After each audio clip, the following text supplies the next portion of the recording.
Bonge.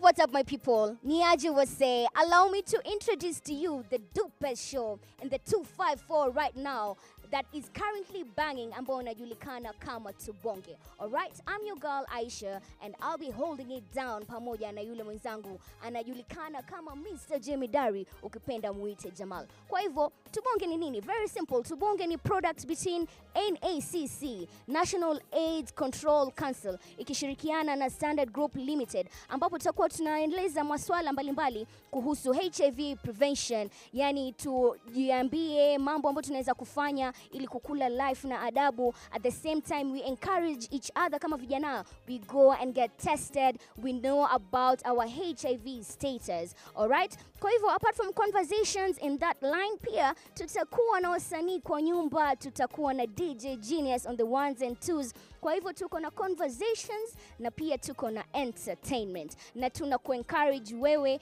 ufunguke, tuambie mambo ambayo yanakuaffect. Manake Tubonge basi inatupatia hiyo platform, inanipatia mimi, inakupatia wewe, inatupatia sisi hii platform kuaddress issues ambazo zinatuaffect sisi kama vijana. Alright, kwa hivyo remember pale hashtag ya kutumia ni Tubonge with a 2 in it. Na this is the first edition, first county basi tuko Nakuru County. Ndio umepata, tuko Egerton University. Kwa hivyo without further ado, twende ndani tukule burudani. Wawa, kuja sasa. DJ, let's do this.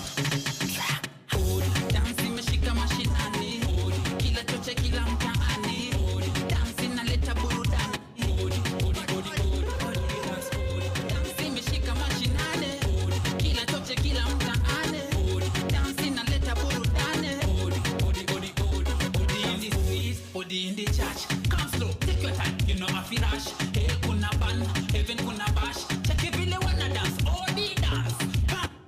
Simple dance you can manage.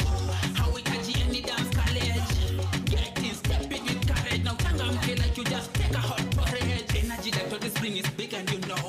DJ play gospel music more and money me okoka. Whatever me say no and no, no, no and no. Oh, the dancing me shika machine and kila choche kila mtaani dance inaleta burudani dance imeshika mashinani kila choche kila mtaani dance inaleta burudani yani ordinary ule boy wa kawaida mtaani analeta dance inashika hadi mashinani toda na muse bila kujua yeye nani ama nini. Yo, tunasema budani kesi na kuaga baadaye. Ni Tubonge, lakini before Tubonge lazima ni kuintroduce kwanza the panelists. Ikiwa ni Peter Onyancha from Nope. Na on my left side niko naye Job Haseof kutoka National AIDS Control Council. Nimesema Tubonge, leo katika topic ya leo tunaanza na toxic relationship. Hiyo ndio topic ya leo tutakuwa tunadiscuss na panelists wetu na ndugu zetu ambao tuko katika audience. Leo na pia ukiwa nyumbani unaweza changia.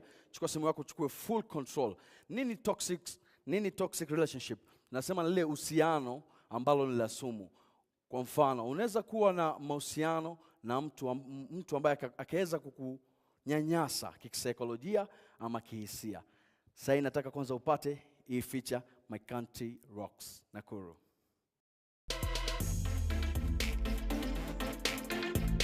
Nakuru County, famous for its flamingo tourist attraction, has a population of 1.9 million people. And according to the Kenya National Bureau of Statistics, youth account for 21% of the population. As of 2015, more than 41,000 people were living with HIV, ranking the county at the 9th position in HIV prevalence rate, majority of them being the youth.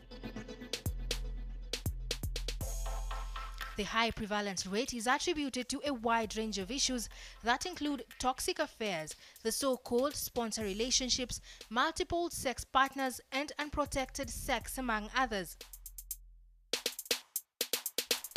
At Egerton University, I meet a group of 5 friends preparing to go home for the December holidays. They welcome me into their hostel for a chat on relationships and how they manage to keep HIV at bay despite their hype lifestyle. They open up about their personal lives. One of them tells me he is still too young for marriage and feels that he doesn't have to date formally. I believe in protection. I do it, but just once in a while, or when I feel like it's safe for her, I just do it. The infamous sponsored trend where older men or women finance younger partners in exchange for sex is a contributor to new HIV infections. In his second year at campus, Alex contracted an STI after a brief encounter with a random woman in Kakamega town. The experience has made him more careful with sexual partners, but he reveals that he's willing to have a sponsor without demands. The first lady I had, we had been together for almost 3 years. So like I had trust in her. So sometimes I had to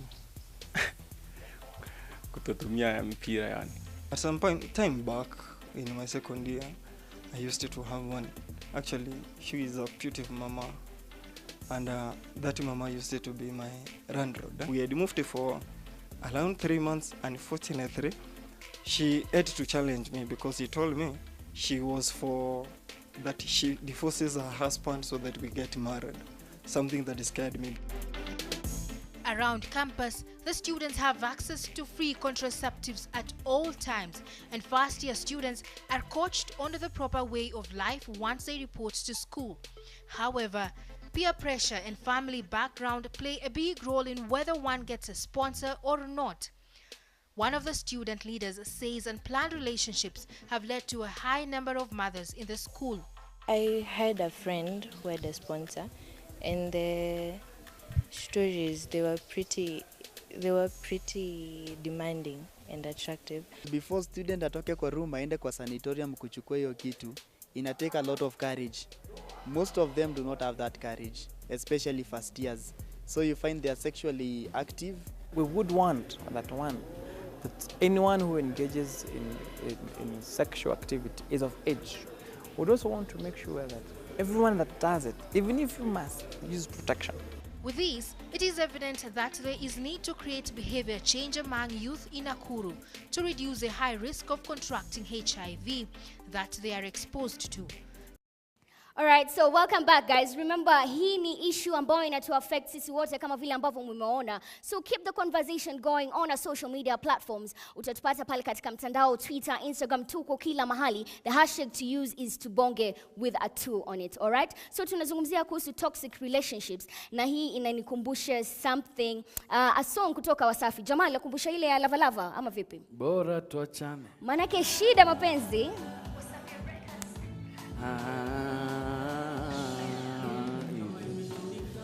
Kurudia isiwe tabu. Usifosi kupenda, sipo stahili. Manake mapenzi ndio sema mapenzi kiporo. Imelala na imenuka. Alright, so DJ Genius, thank you so much for being on cue. And yeah, viewers back at home, have you been in a toxic relationship? Are you currently in a toxic relationship? Probably you're in one na hujui. Manake you've invested so much and you don't know how to get out of it. So it becomes really exhausting, you know, just not physically but emotionally as well. Yani shida paka basi. Anyway, now let's just hear from the audience, and I have a really amazing gentleman with me here. So my name is Rashid David Mutaha, and I am the chair of Maisha Youth. And really, when it comes to toxic relationships, just as you've said, it's when you get to a point where your ideals are corrupted, and you are now getting not only physically, but also emotionally and psychologically hurt. And the problem we have nowadays is a lot of people keep staying in toxic relationships. True. Okay, though kuna issue hapa. Are you sure you are actually in a relationship? Because you know sometimes as girls we can assume, okay, Rashid is my boy, but I haven't actually hollered at you like, yo, by the way, you're my boyfriend, so you're over here hurting.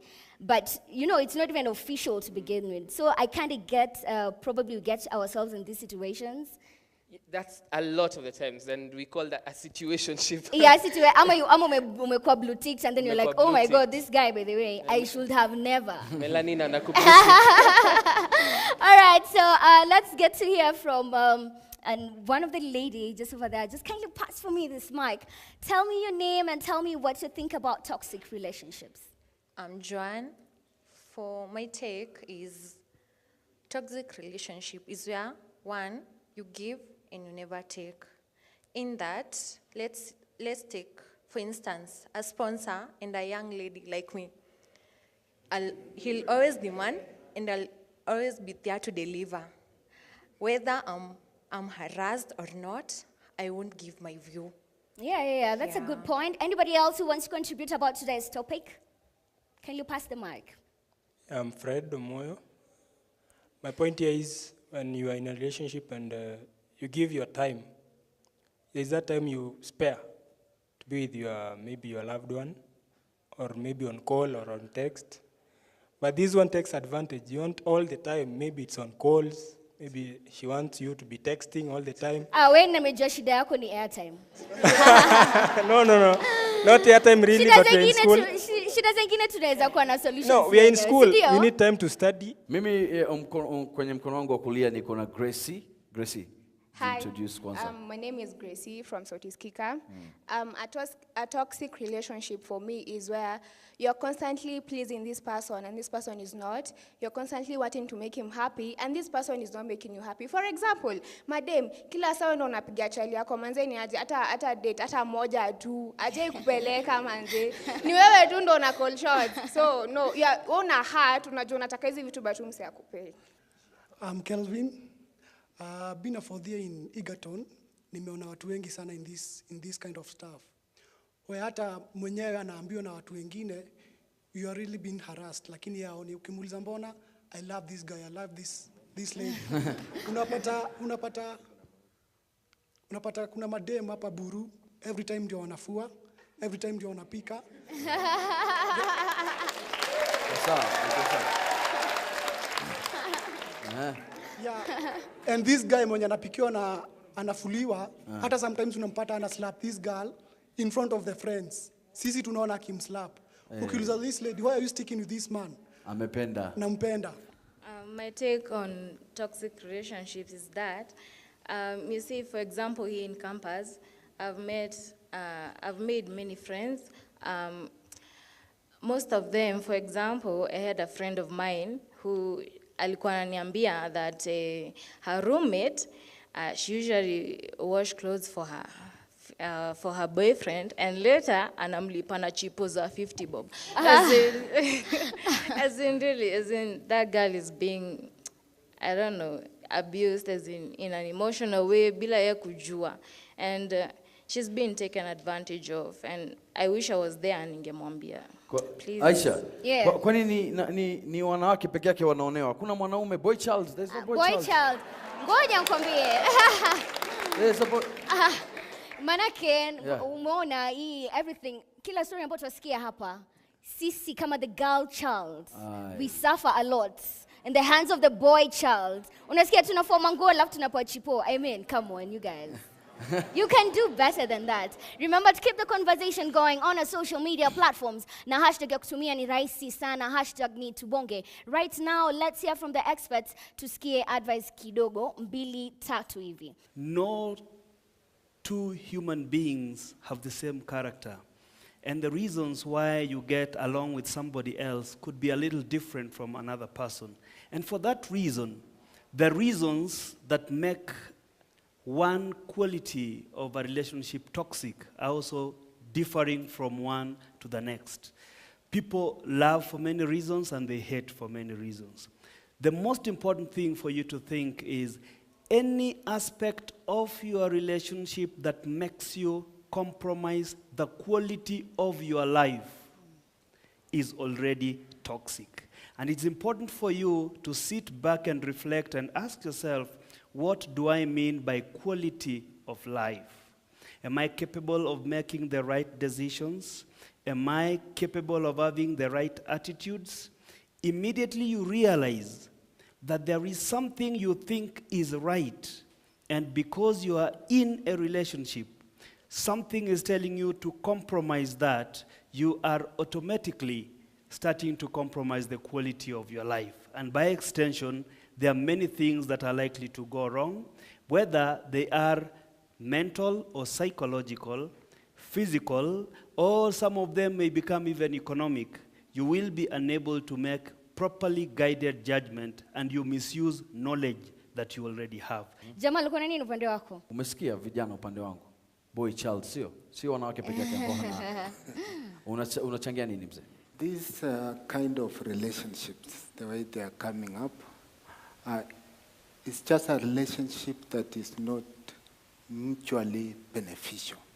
Because any relationship involves two parties who consent, agree to one another about their relationship, what each expects from that relationship.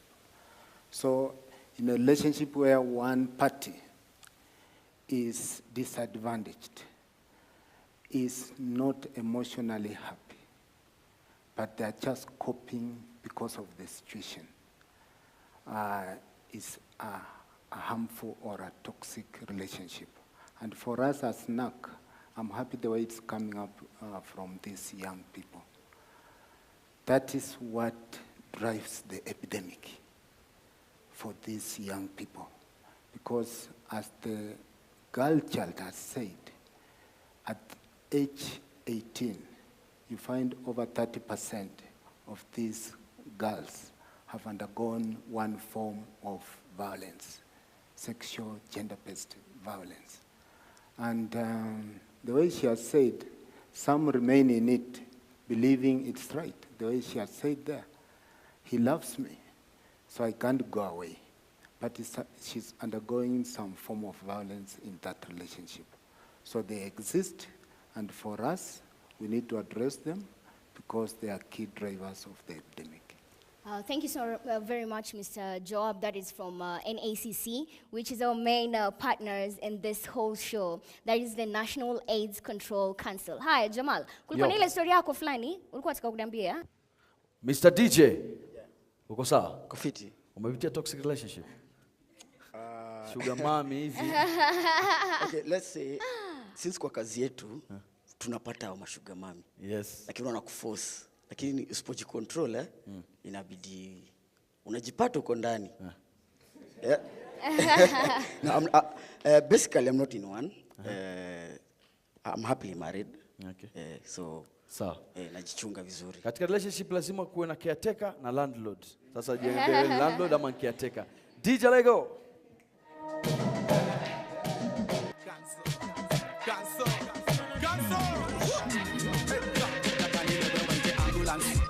Kishonda mukenda mabambulas Nikunywe supu niscape ambulance Angidi isha Kena di big repeat Takanile ambulance Kishonda mukenda mabambulas. Hata kama sina gari nilikuwa nishachukua driving license. Ndio nisiulizwe maswali nikidrive. Ha crazy. Bonge.